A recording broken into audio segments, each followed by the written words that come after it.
Everyone said Dante Castellanos didn't have a heart anymore, that what was left of it had died 7 years ago in a warehouse in Queens, beside the body of his best friend, and that whatever walked around in his skin now was just muscle memory wearing a custom suit. They said he had not laughed in 7 years. They said he had not raised his voice in 7 years. They said he killed the way other men breathed, without thinking about it, without raising the heart rate, without the courtesy of warning. I sent him a text that night that was supposed to be a joke. A throwaway line meant for my best friend, written in the marble bathroom of his Hudson Valley estate, while I tried to fix my eyeliner with hands that wouldn't stop shaking. I typed it, hit send, watched the blue bubble drift up the screen. And then I saw the name above the thread. It wasn't Sophia. It was him. Your dad is insanely hot. 3 dots appeared. They blinked at me like a heart monitor. They blinked and blinked and blinked, and I stood there with my reflection going blurry behind me, and I prayed to a God I hadn't talked to since I was 19 that the message had not gone through, that there had been a service blip, that the universe owed me one favor in this lifetime, and tonight was the night to cash it in. The dots stopped. A new bubble landed. You're mine. 2 words, no question mark, no emoji, no softening, just a sentence that read like a verdict, like a door closing, like something old and quiet finishing a long, patient wait. My phone slipped. I caught it against my hip. The bathroom suddenly felt smaller than it had a second ago, and I realized I had stopped breathing somewhere between mine and the period at the end of it. I want to be very clear about something before this story goes any further, because I know how it sounds. Dante was not my best friend's father, not in the way that word usually means. Sophia called him dad because she had wanted to. Her own father had walked out when she was 11, and when her mother Alina married Dante 6 years later, Sophia was 19 and starving for someone to call by that name. Dante was 32 then. He never asked her to call him anything. The first time she said it, in a kitchen in Brooklyn over Sunday gravy, he had stilled for a long second and then nodded once, like a man accepting a weight he hadn't earned. She'd been calling him that ever since. Sophia was 26 now, the same age as me, and Alina had divorced Dante 18 months ago over things Sophia never explained, and still Sophia called him dad.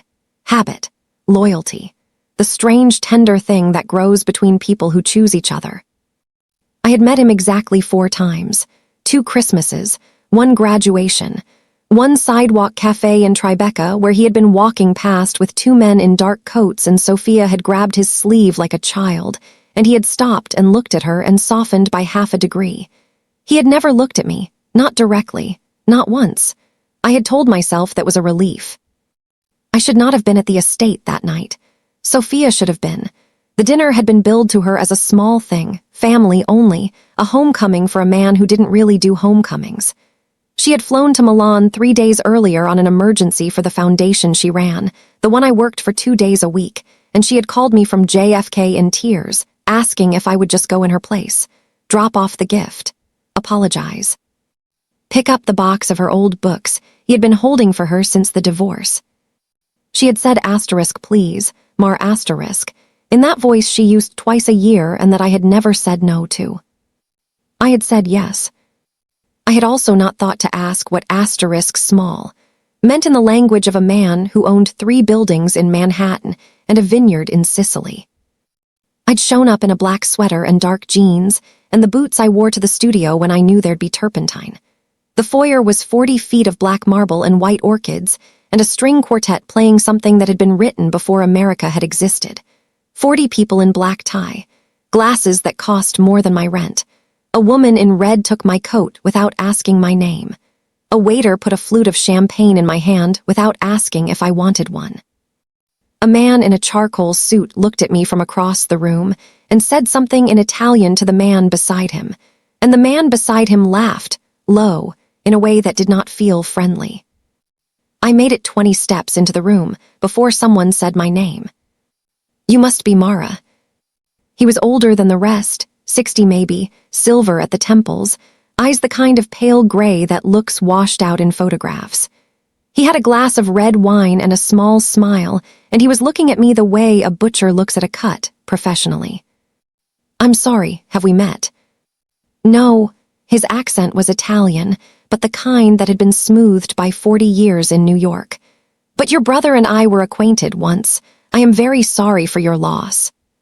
He said brother, the way you say checkmate asterisk. I felt the floor go a little soft. Excuse me, I tried.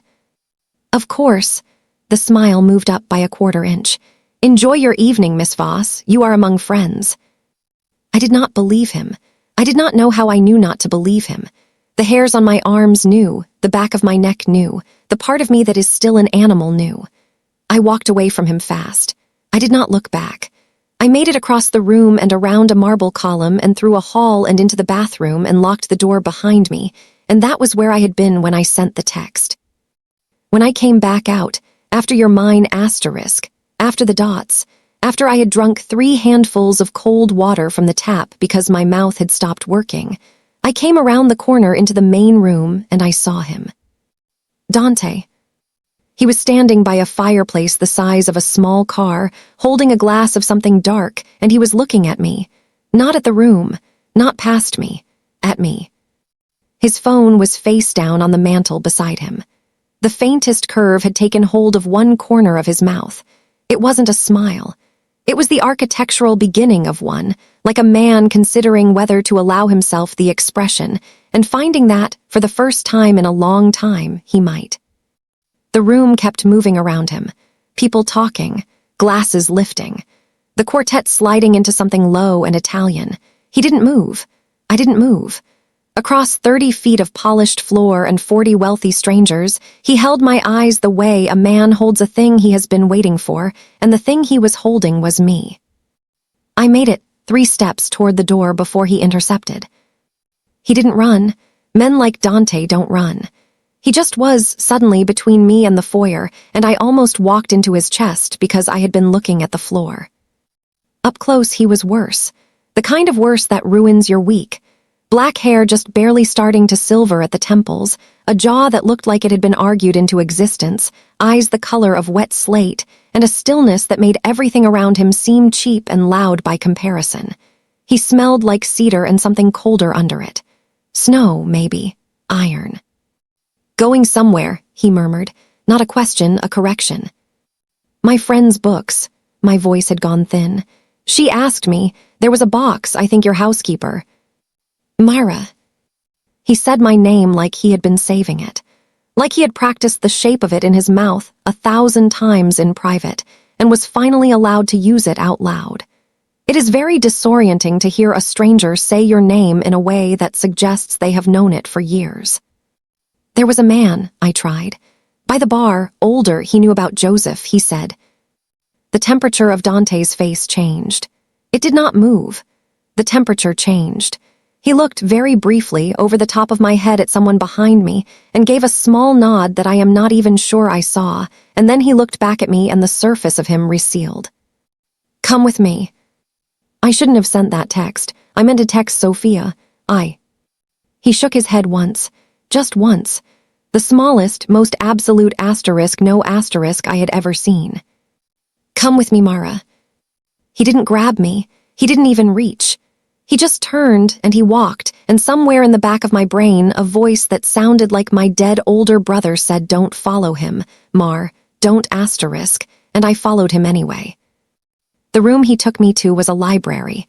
2 stories, a ladder, a desk older than my grandmother. He closed the door behind me, and the sound the door made was the sound of a vault ceiling.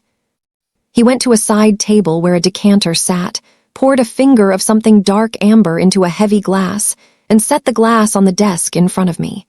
He did not pour himself one. Drink that. I'm not. Myra, you met Salvatore Greco at the bar. Drink. I drank it. It burned the whole way down, and my hands stopped shaking somewhere around my collarbone. Who is he? A man who should not have spoken to you tonight. A man who will not speak to you again. You said his name, like you knew exactly which one I meant. I did. I sat down. I sat down because my legs were no longer interested in their job. He took off his jacket, laid it over the back of a chair. The white of his shirt against the black of him made him look like a knife that had been drawn. "I want to apologize for the message," I said. "I was nervous. I wasn't thinking. The wedding is over, you and Alina, I know, but you're still Sophia's and I." "For what?" For sending you for thinking I'm hot." He said it without inflection. The flatness of it was almost worse than mockery. The heat climbed my neck. "I shouldn't have written that about you. It was unprofessional, it was." "Mara," he took one step closer, not into my space, just closer. "Do you want me to lie to you?" "What?" "About the text I sent back. Do you want me to tell you it was a joke, that I meant to send it to a colleague, that my thumbs slipped?" Yes," I said. "Please lie to me right now, lie to me a lot." "I won't." The fire in the grate behind me popped. I felt it more than heard it. "Then what does it mean?" I whispered. "What you sent, I don't even know you."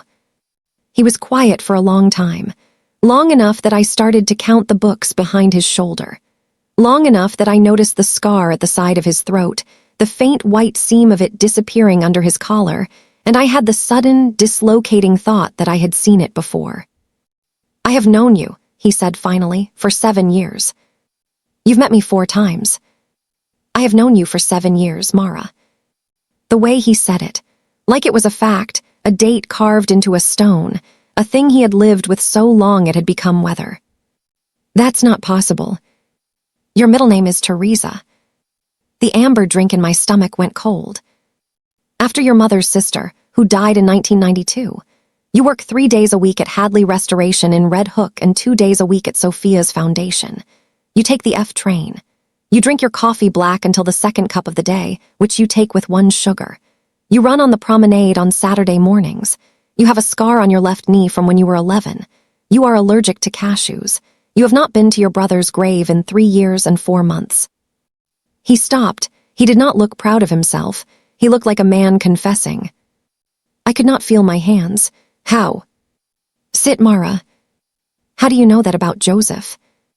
"Sit down, please." I did not sit. I crossed the room. I crossed it because I needed to be close enough to read his face, because something about the way he had said my brother's name had cracked a window in me that had been painted shut for 7 years. "How do you know him?" He let out a breath. It wasn't a sigh. It was something slower. The exhale of a man who had been holding a thing in his chest for so long the muscles had forgotten how to release it. "Joseph Voss was my best friend." "No. He was my brother, not by blood, by every other measure that exists. My brother died in a car accident, on the BQE, in a Honda.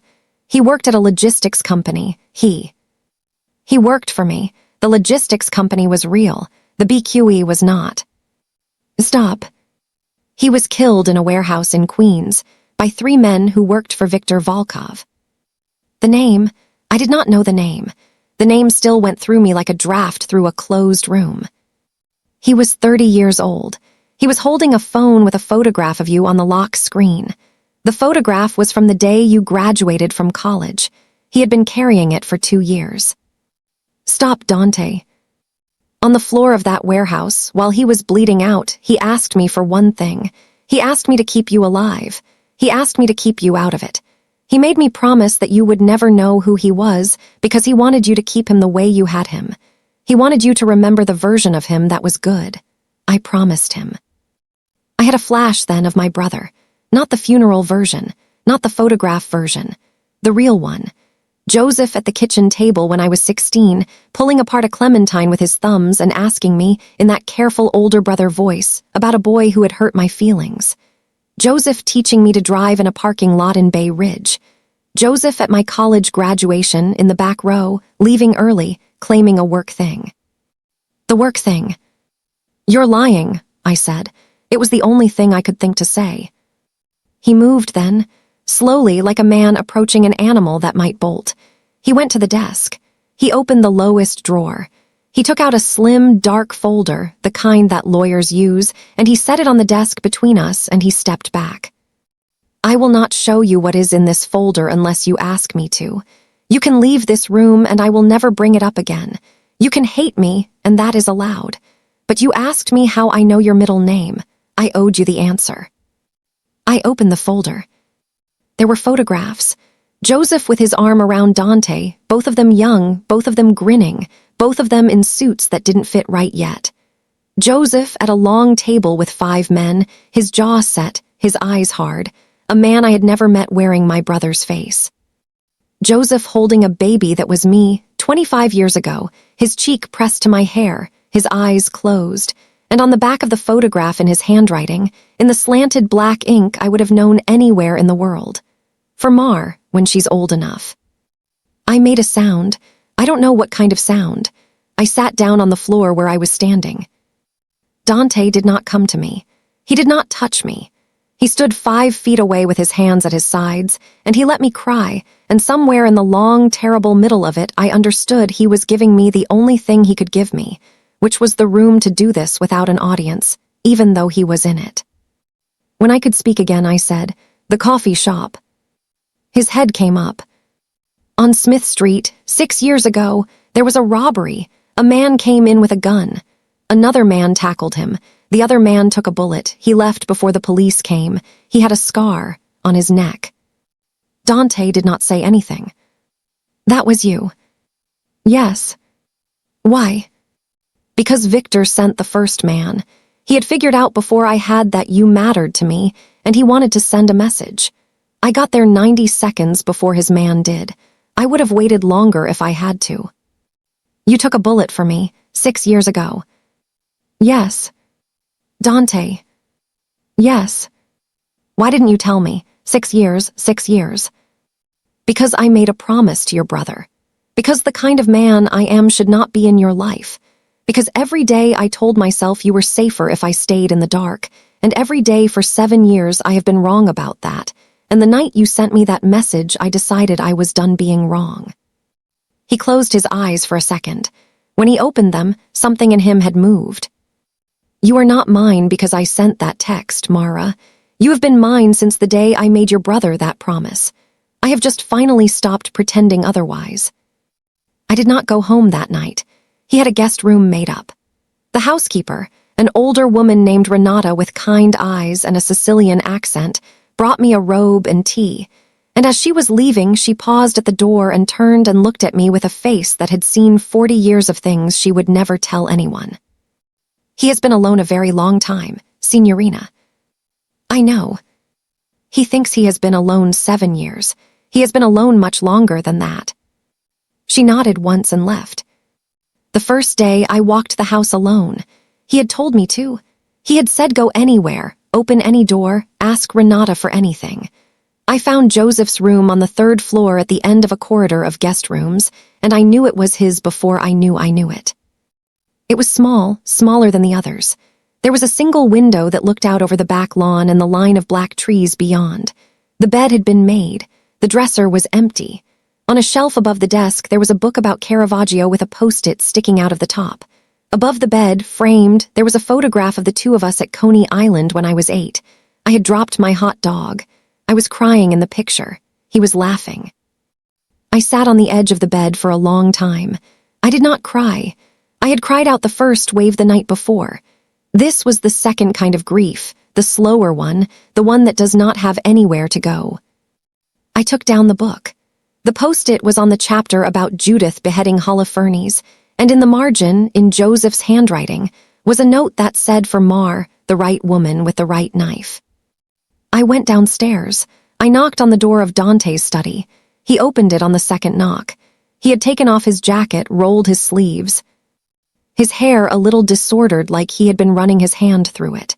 There was a phone face down on the desk behind him and 3 folders open, and a map of something I did not look at. And when he saw me, he said, "What do you need?" before he said asterisk, hello, asterisk. I held up the book. He was reading this for me. Dante looked at the book. Then he looked at my face. He stepped back from the door without saying anything and let me in. He sat down on the couch by the window. He did not sit at the desk. He was telling me, in a language I was still learning, that whatever I had come to talk about was more important than whatever was on the desk. I sat down on the couch beside him, a foot of air between us. "Tell me about him, not the warehouse, not Victor. Tell me about him. the version of him that wasn't on a phone screen. So he did. He told me about Naples in 2014, and a dog named Frank who only listened in Italian, and a bar in Brighton Beach where Joseph had sung the entirety of New York, New York, on a karaoke night to settle a bet.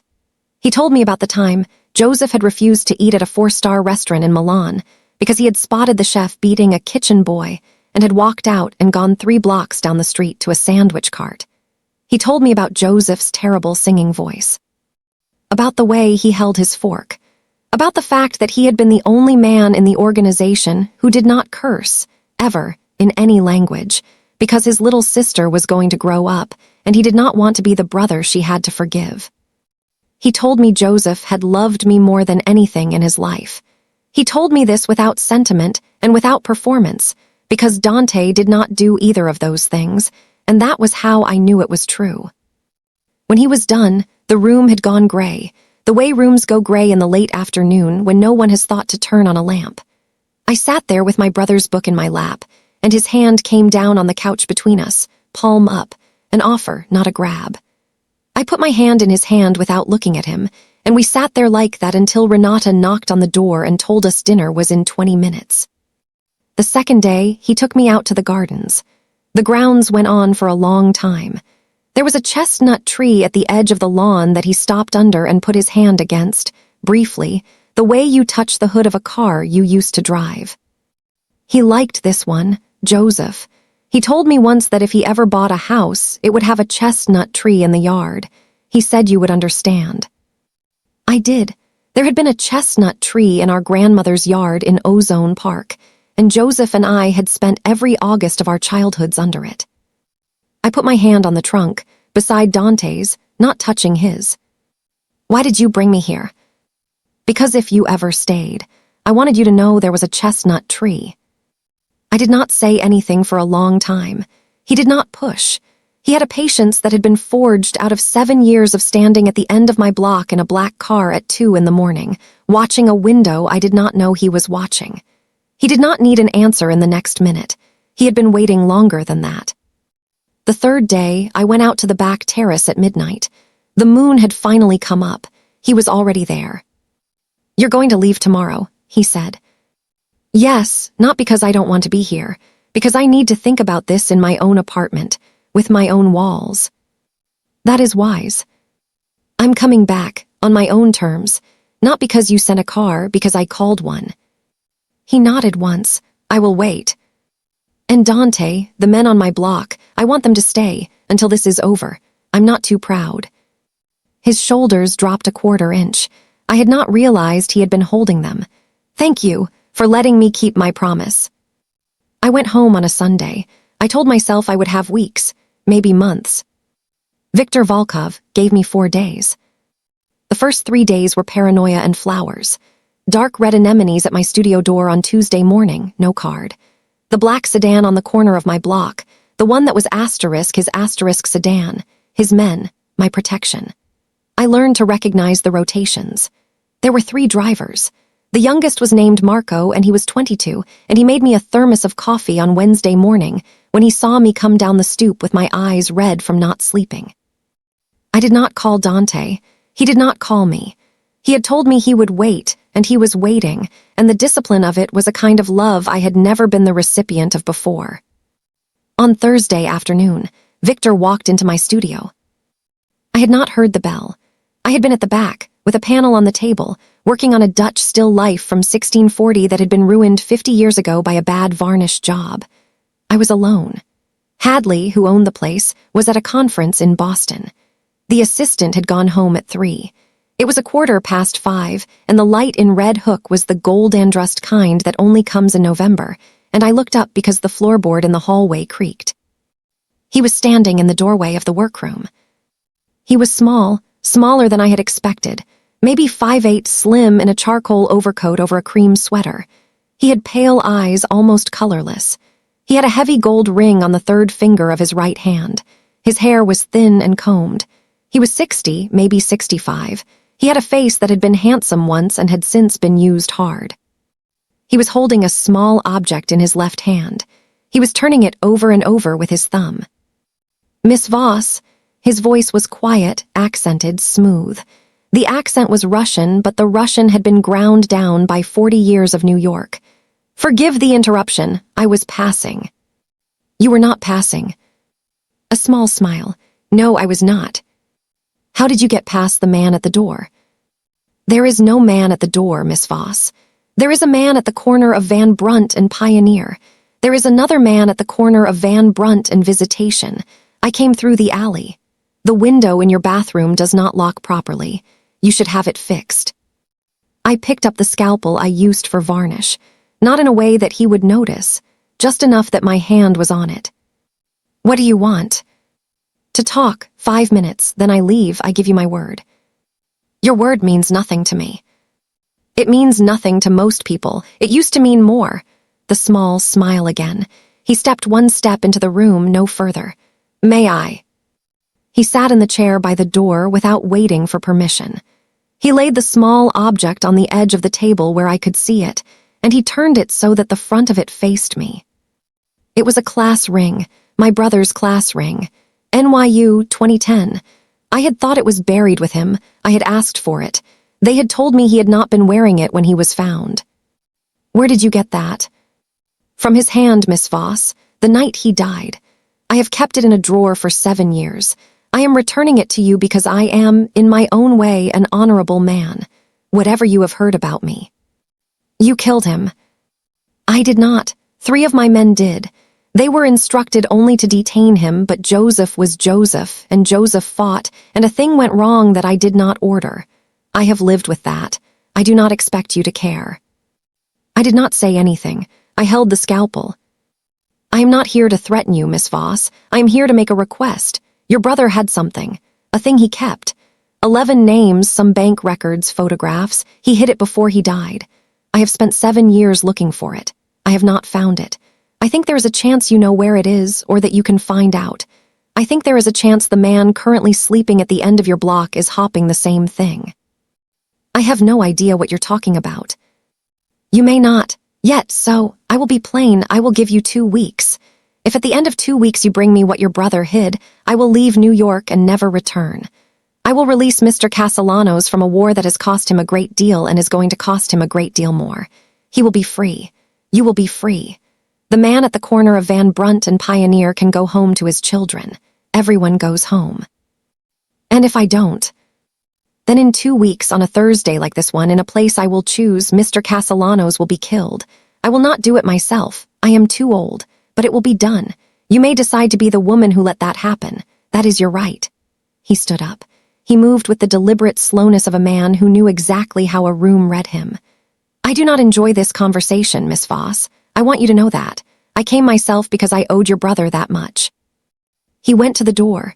He paused. He turned, and his pale eyes had something in them that I did not want to call sorrow because I did not want him to have access to that word. He spoke of you often, Joseph, even at the end. He was a good man. I am sorry he chose the side he chose. He nodded once, almost a small bow. 2 weeks, Miss Voss. He left. I did not move for a long time. The scalpel was still in my hand. The class ring was on the edge of the table. The light had gone from gold to gray. Somewhere outside, a fog horn on the harbor. I called Dante. He picked up on the first ring. He was here. What? Vukta, in my studio, just now. The silence on the other end of the line went on for 1 second too long. I'm coming. Don't. Mara.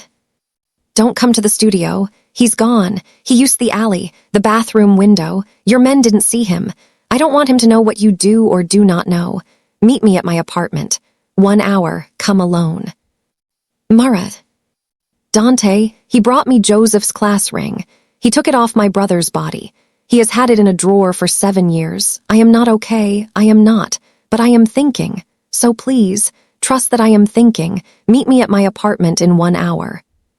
A very small pause, then very quietly, all right. I locked the studio.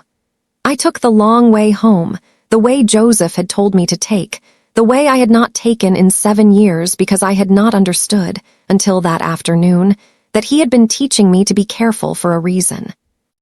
I made it 3 blocks before they came for me.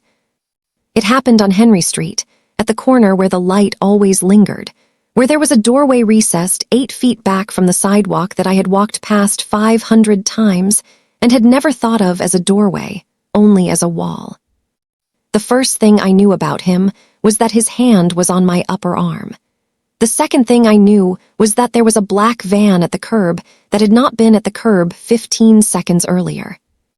Joseph had taught me one thing, when I was 17, that I had not understood until that moment was the only thing that mattered. He had taught me that if a man ever grabs you, you do not freeze. You do not bargain. You do not scream first. You make the next 3 seconds the most expensive 3 seconds of his life. I drove the heel of my boot down the front of his shin. Hard. Felt the bone meet the bone. He grunted. His hand loosened by a quarter. I took the side of my free hand to his throat, the way Joseph had shown me, the heel of the hand into the soft place under the jaw, and his head went back, and his hand came open, and I twisted out of his grip and I ran. I made it 10 feet before the second man came around the corner ahead of me. I made it 2 more steps before someone took my hair from behind. I drove an elbow back into a stomach. I felt a knuckle catch my cheekbone. The world tilted. I went down on one knee on the cold sidewalk. I came back up with my brother's knife. He had given it to me on my 18th birthday. A small folding blade with a wooden handle, 4 inches closed, 6 open. He had said, "Mar, you are going to think this is a strange present, but I want you to keep it on you, please. Will you keep it on you for Ma Ustarusk?" And I had kept it on me every day for 9 years in the front pocket of every coat I owned. The man with my hair was leaning forward to get a better grip. His thigh was right there. I drove the blade into the meat of it sideways, the way Joseph had shown me, hilt-deep twist on the way out. The man howled. He let go of my hair. He went down on the sidewalk. The first man, the one with the bruised throat, was running for me again.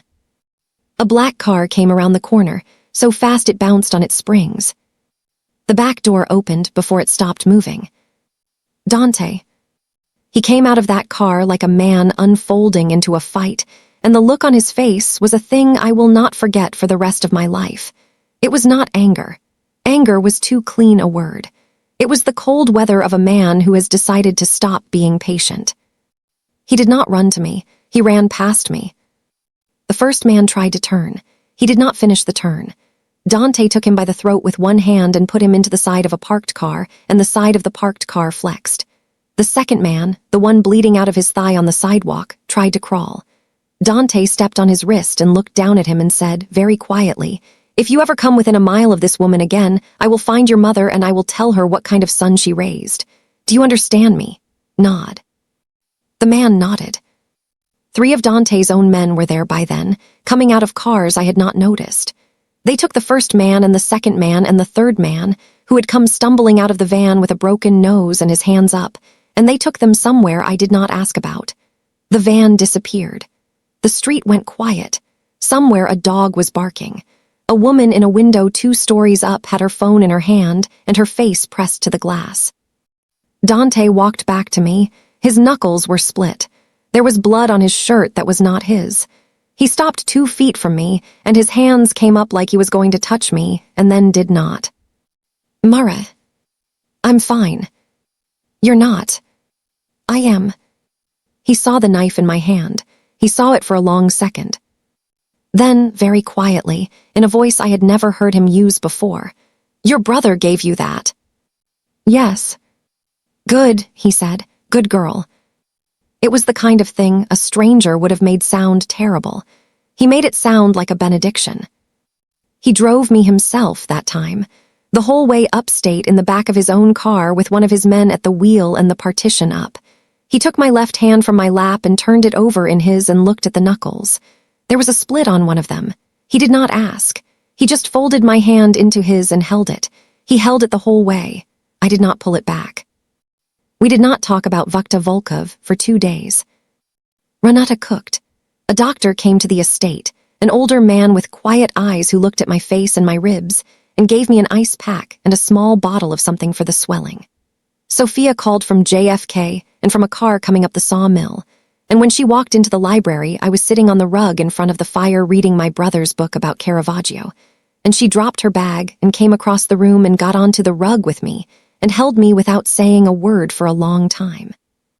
Dante stood in the doorway. He waited. He did not interrupt. He met Sophia's eyes over my shoulder, and something passed between them that I could not see and that I think I was not meant to.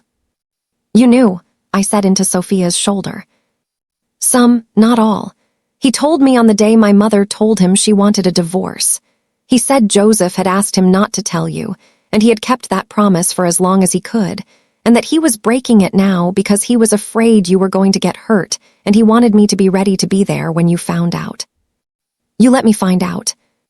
I let you find out the way Joseph wanted you to find out, from him, not from me." I cried into her shoulder for a while. Dante left the doorway at some point. He had the decency to give us the room. On the third morning, I went to find him. He was in his study. He stood up when I came in. He always stood up when I came in. I had started to file it away. "I want to end it," I said. "Vakhtang. All of it, the war, the men on my street, the looking over my shoulder. I don't want to be the kind of woman who hides in your house, Dante. I don't want to be the thing he uses against you. I want it finished." Mara. He came to my studio. He gave me Joseph's ring. He gave me 2 weeks. He told me if I bring him what Joseph hid, he leaves you alone. I am not bringing him what Joseph hid. I know. I am bringing it to a journalist. He looked at me for a long moment. I know.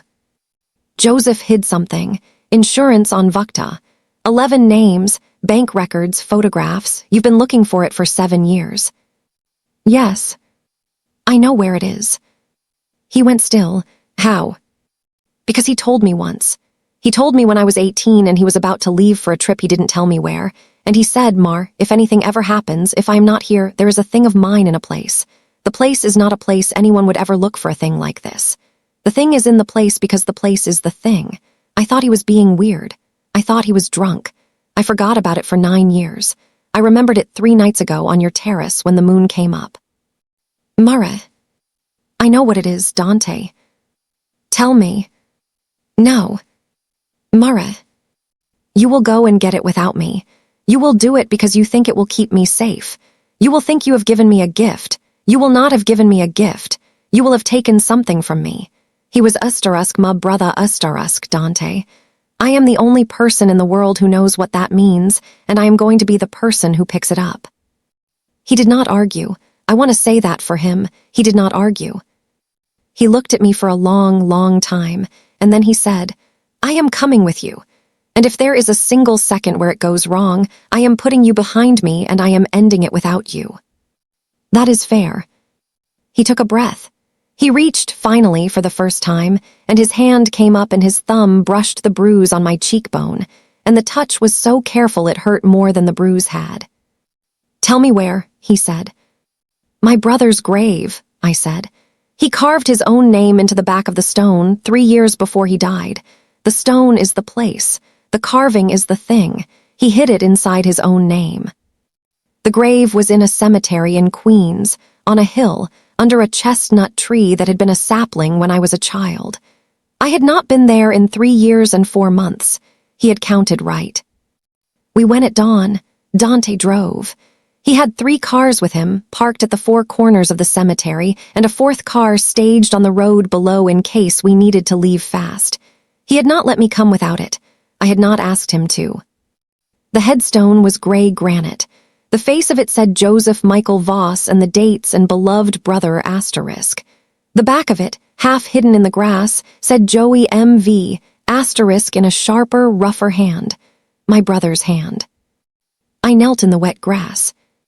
Under the carving of his initials, almost invisible unless you knew to look, there was a tiny seam. A line where the granite had been cut and receded. I had seen Joseph come out here with a small kit one summer, and I had not understood. I had asked him what he was doing. He had told me he was leaving a love letter. I had laughed at him. I worked the seam with the blade of his knife, the one he had given me, the one I had used 4 nights earlier on Henry Street. The granite came loose in my hand. Behind it, a flat steel box the size of a paperback. Inside the box, a thumb drive, 3 photographs, a folded ledger of 11 names and dates, and a handwritten letter that began Mar, "If you are reading this, then I am sorry and I love you, and I am going to ask you for one last thing." I read the letter. I read it twice. I did not let Dante see my face. He had the decency to look at the trees. When I was done, I put the letter back in the box. The thumb drive and the ledger and the photographs I gave to Dante. The letter I kept. "Who do we send it to?" he asked. "I have a friend at the Times. She did the piece on the Volkov real estate fraud last spring. I went to college with her. She has been waiting for the rest of the story for 3 years and she does not know it. I will call her this afternoon. By Sunday it will be on the front page. By Monday Viktor Volkov will be in handcuffs." "Myra, I know. That is exactly what I would have done. I know." He looked at me, and his eyes had gone soft in a way I had not seen before, and the morning light through the chestnut leaves made him look younger and older at the same time. "You are extraordinary," he said, quietly, almost to himself. "I have known that for 7 years, and I am still surprised." I stood up. My knees were wet. I pressed my hand flat against the back of the headstone, against my brother's initials, and I held it there for a long second. Then I walked over to Dante, and I stopped in front of him, and I lifted my chin, and I did the thing I had not let myself do for any of the long, charged days that had come before. I leaned up. I put my hand against the side of his neck, exactly where the scar was, the scar I had remembered before I had known it. I held my hand there. "You took a bullet for me, 6 years ago, in a coffee shop on Smith Street. You did not know me. You did not have to. You did it anyway." "Myra, I am not yours because you said so, Dante. No. I am yours because I am choosing to be." He closed his eyes. There was a man there who had been waiting for the sentence I had just given him for 7 years, and the muscle of his jaw moved exactly once, and I felt his pulse under my palm pick up and even out. "Okay," he said. His voice had gone rough. "Okay."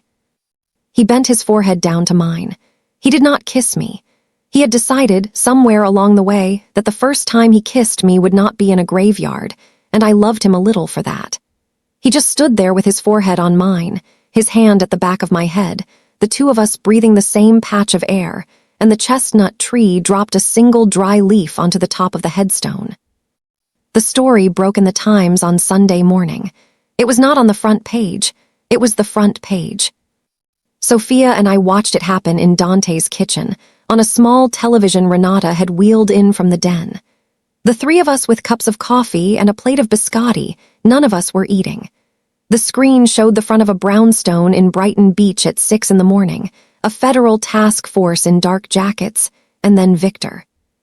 He came out of his own house in a robe and slippers, his hands cuffed in front of him. They did not lead him by the arm. He walked under his own power, slow, deliberate, the way he had walked into my studio. He paused at the top of the stoop. He looked, very briefly, into the camera. I was not there. He could not have known I was watching, but he looked.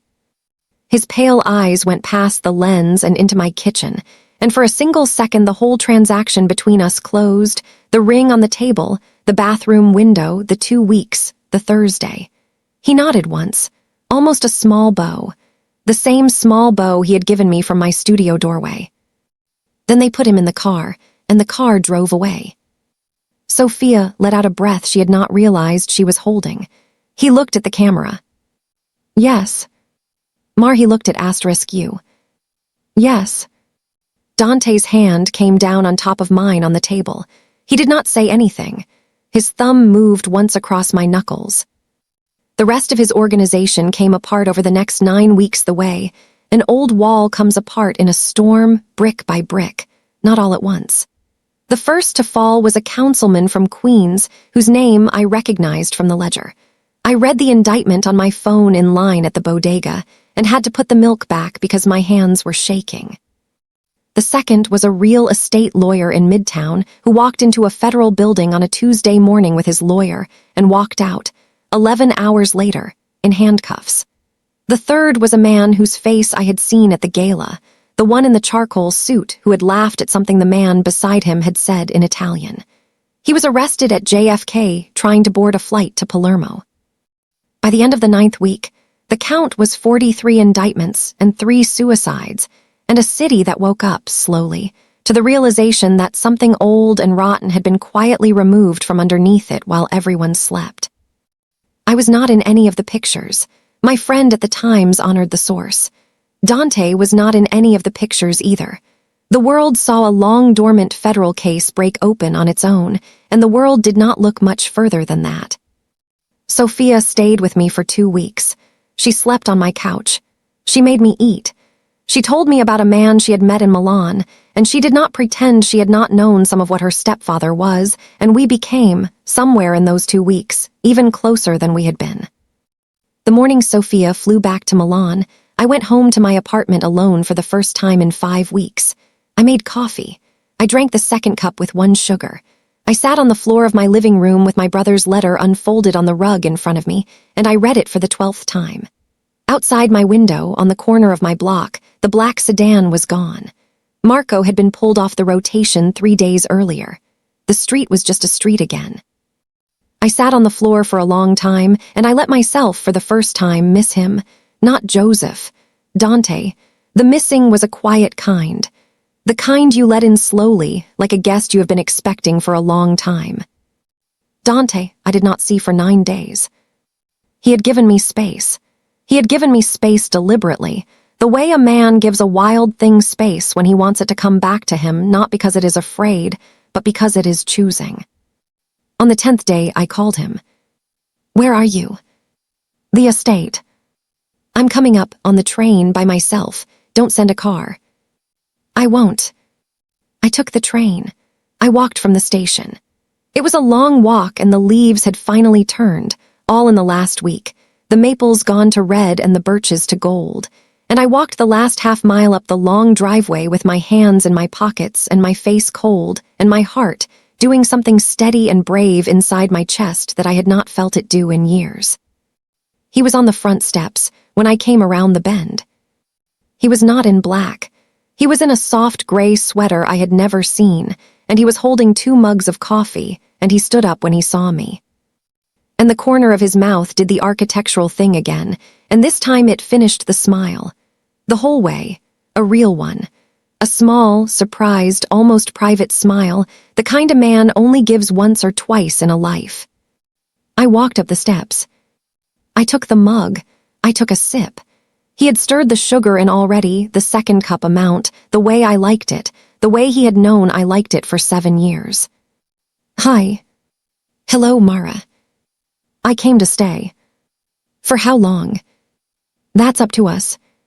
He set the other mug down on the step. He took my mug from me and set it down too. He took my face in both of his hands, very carefully, like a man holding a thing that had been promised to him a long time ago by someone he had loved. He looked at me for a second. Then he kissed me. He kissed me the way a patient man kisses, finally, when the wait is done.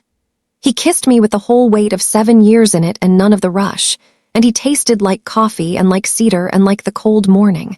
And when he pulled back, his forehead came down to mine the way it had at the graveyard, and he closed his eyes, and he said my name once, low, like a prayer he was allowed to say out loud now. "Myra." "Yes." "Stay." "Yes." "Mine." "Yes," I said. "Yours the way I chose, the way I am choosing, every day on purpose from now on. Are we clear, Castellanos?" He laughed, actually laughed, a real one. I had not heard him laugh before. It was a low, surprised sound, like a thing being remembered. "Crystal." We did not go inside right away. We sat on the steps. We drank the coffee. We watched the trees move in the wind. He put his arm around my shoulders and I leaned my head against him, and somewhere on the lawn a single black car was idling, with a single man inside it, watching the road, because some habits do not die in 9 days or in 9 years. Inside my coat pocket, folded against my ribs, was my brother's letter. I had read it 11 times by then.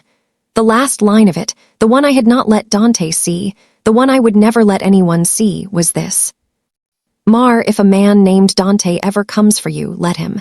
He is the only one of us who is good. Tell him I said it was time. I sat on the steps of his house with his arm around me and the cold sun on my face.